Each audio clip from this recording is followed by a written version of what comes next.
بہت زیادہ بلانے والے ہیں، ان کے ہاں چلا جاتا ہوں۔ میں نے دیکھا تو ان کا بھائی جو ہے ایسے چل رہا تھا تو ہاتھ میں تسبیح تھی، بات تھوڑی کرتا تھا، تسبیح زیادہ پڑھتا تھا۔ اس کا دبئی میں بہت بڑا کاروبار، جسے کہنا چاہیے بہت بڑا کاروبار دبئی میں۔ کہنے لگا گاڑی میں جا رہا تھا، کچھ لوگ آئے، گاڑی کا دروازہ کھولا، بیٹھے، مجھے لے گئے۔ پھر میرے گھر والوں کو مہینوں پتہ نہ چلا، اور اس کے بعد بڑی اذیتوں کے بعد میں چھوٹا۔ اب وہاں بیٹھ کے پھر اللہ ہی تھا تنہائی میں، اور تو کوئی تھا ہی نہیں۔ کہا کہ وہ اللہ سے ذکر کرنے اور باتیں کرنے کی ایسی کوئی مجھے عادت سی پڑ گئی ہے، اب لوگ مجھے کہتے ہیں کہ آپ جیل کی اذیتوں کی وجہ سے خاموش ہو گئے ہیں۔ میں لوگوں کو لاکھ کہتا ہوں، نہیں، وہ مانتے نہیں۔ جیسے نا بندہ کوئی غم کی وجہ سے بعض اوقات نا چپ ہو جاتا ہے، وہ کیوں کہتے ہیں؟ اسے چپ لگ گئی ہے، خاموش ہو گیا ہے۔ تاکہ میں لوگوں کو کہتا ہوں، نہیں، میں جیل کی وجہ سے خاموش نہیں ہوں۔ اس قید نے، اس جیل نے میرے اوپر جو آزمائش بھیجی ہے، اس قید نے اور جیل نے میرے اوپر جو آزمائش بھیجی ہے، اور میں پھر وہاں ذکر کا عادی بنا، دعاؤں کا عادی بنا، تسبیح کا عادی بنا، اعمال کا عادی بنا، اور وہ عادت سی پڑ گئی ہے، اور وہ عادت سی ایسی پڑی ہے کہ بس سارا دن اب اسی میں لگا رہتا ہوں، سارا دن اب اسی ذکر میں اور اسی یاد میں لگا رہتا ہوں۔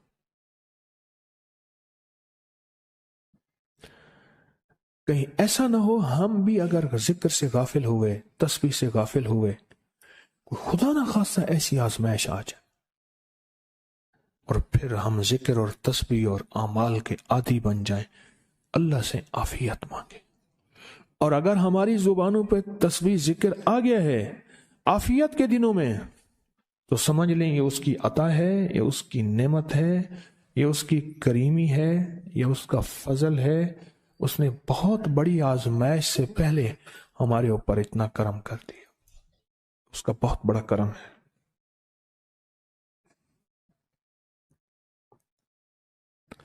اس لیے اللہ جل شانہ کے حبیب کملی والے نے آزمائشوں سے پناہ مانگی ہے۔ اللہم انی اعوذ بک من جہد البلاء، آزمائش، کوئی بلا آ جائے، ودرک الشقاء، شقاوت میں میرا نام آئے، بدبختی میں، یہ بھی آزمائش ہے، وسوء القضاء، میرے لیے ایسے فیصلے ہونا شروع ہو جائیں جو مجھے برباد کر دیں، ایک کے بعد دوسرا میرے حق میں فیصلہ، میرے خلاف فیصلے سارے، وشماتت الاعداء، اور ایسا وقت میرے آزمائش نہ آئے کہ دشمن تالیاں بجائے، دشمن ہنسے اور میرا مذاق اڑائے۔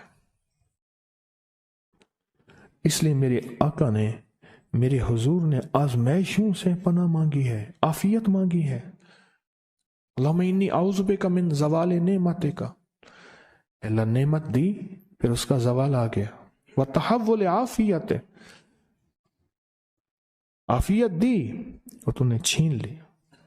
اللہم انی اعوذ بک من زوال نعمتک وتحول عافیتک وفجاءت نقمتک وجمیع سخطک، اے اللہ کو میرے اوپر ایسے حملے ہوں اور سختیاں میرے اوپر شروع ہوں، مولا میں اس سے پناہ مانگتا ہوں۔ میں مانگتا کیا ہوں؟ ربنا آتنا فی الدنیا حسنۃ، اس سے دنیا کا بہترین پیکج مانگتا ہوں، وفی الآخرۃ حسنۃ، تو اس سے آخرت کا بہترین پیکج، شاندار، لاجواب، بہترین۔ ہاں، آزمائشیں، مصیبتیں، تکلیفیں، حوادث، حادثات، ناکامیاں، بیماریاں، پریشانیاں، میں نہیں مانگتا مولا۔ اللہم انی اعوذ بک من الہم والحزن، ہم کہتے ہیں ٹینشن کو، انزائٹی کو، اسٹریس کو، ڈپریشن کو، اندر غم ہے باہر پتہ ہی نہیں، اس کو ہم کہتے ہیں، اور حزن کہتے ہیں جس پہ ہائے ہائے ہو۔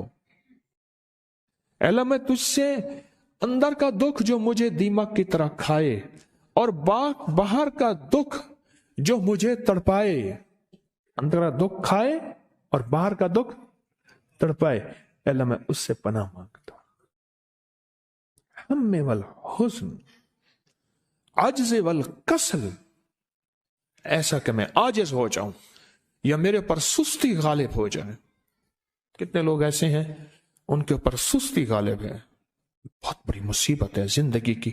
میری آقا کملی والے نے اس سے پناہ مانگی، اللہ کے حبیب میرے آقا نے آزمائشوں سے پناہ مانگی ہے۔ اللہم انی اعوذ بک من الفقر والکفر، اے میرا مولا مجھے کفر سے اور فقر سے بچا۔ فقر ایسا، غربت ایسی آئے کہ میرے ذہن میں ہر وقت لوگوں کی جیبوں پہ نظر ہو، ہر وقت لوگوں کی جیبوں پہ نظر ہو۔ یہ دو وقت میں ہوتا ہے، ذہن نشین رکھیے گا۔ اس فقیر کا تجربہ ہے، ایک جب طمع بڑھ جاتا ہے، لالچ بڑھ جاتی ہے، اس وقت لوگوں کی جیبوں پہ نظر ہوتی ہے۔ جب فقر بڑھ جاتا ہے، غربت اور تنگ دستی اور فقیری بڑھ جاتی ہے، پھر لوگوں کی جیبوں پہ نظر اس کی ہوتی ہے اور اللہ کے خزانوں پہ نظر نہیں ہوتی یا کم ہوتی۔ اے میرا مولا مجھے فقر سے بچا اور کفر سے بچا، کہ ایسا وقت نہ آئے میں اپنا دین بیچ بیٹھوں، اپنا ایمان بیچ بیٹھوں۔ ہمارے ایک مخلص تھے عبد الوحید سلیمانی صاحب رحمۃ اللہ علیہ، کہنے لگے انارکلی میں میرا ایک دوست تھا، تو میں اس دوست کے ساتھ زندگی گزری، پنجاب یونیورسٹی میں اکٹھے پڑھتے تھے۔ تو پھر پتہ چلا کہ وہ بہت مالدار ہو گیا، اسلام آباد کے ایک بہت بڑے سیکٹر میں گیا تو اس کا گھر دیکھا، گاڑیاں، بڑا گھر، اور یہاں اس کے پاس ایک پرانی سی پتلون ہوتی تھی اور غربت ہوتی تھی، اور انارکلی کے کسی اوپر چبارے کے کسی کمرہ لیا ہوا تھا۔ تو میں نے اس کا نام لے کے پوچھا یہ کیا؟ اس نے ایسے سینے پہ ہاتھ رکھ کے کہا بس یہی بیچا ہے، اب باقی سب ٹھیک ہے، سینے پہ ایمان بیچا ہے، سب کچھ مل گیا۔ اللہ میرے پر وہ وقت نہ لا جب میرے اوپر فقر غالب آ جائے یا کفر آ جائے۔ میری آقا کملی والے نے آزمائشوں سے پناہ مانگی، اور آپ حضرات کتنے خوش قسمت ہیں، اس کی شان کریمی اللہ نے آزمائشوں سے بچائے، اور انشاءاللہ ان نام کی برکتوں سے، ان دعاؤں کی برکتوں سے، ان تسبیحوں کی برکتوں سے، اس اللہ کے نام لینے کی برکت سے انشاءاللہ اللہ اور آزمائشوں سے بچائے گا۔ اللہ نے بغیر آزمائشوں کے ہمیں اپنا نام دے دیا، اپنے نام کی تسبیح دے دی، اپنا ذکر دے دیا، اپنی یادیں دے دی۔ کسی جگہ منہ سے اللہ نکل جاتا ہے، کہیں رحمان نکل جاتا ہے، کہیں بسم اللہ نکل جاتا ہے۔ ابو عبداللہ مغربی فرماتے ہیں میں نے رسول اللہ صلی اللہ علیہ وسلم کو خواب میں دیکھا، عرض کیا مجھے اللہ سے ایک حاجت ہے، کس وسیلے سے دعا مانگوں؟ عرض کیا مجھے اللہ سے ایک حاجت ہے، کس وسیلے سے دعا مانگوں؟ کوئی عمل بتا دیں، کوئی وسیلہ بتا دیں آقا۔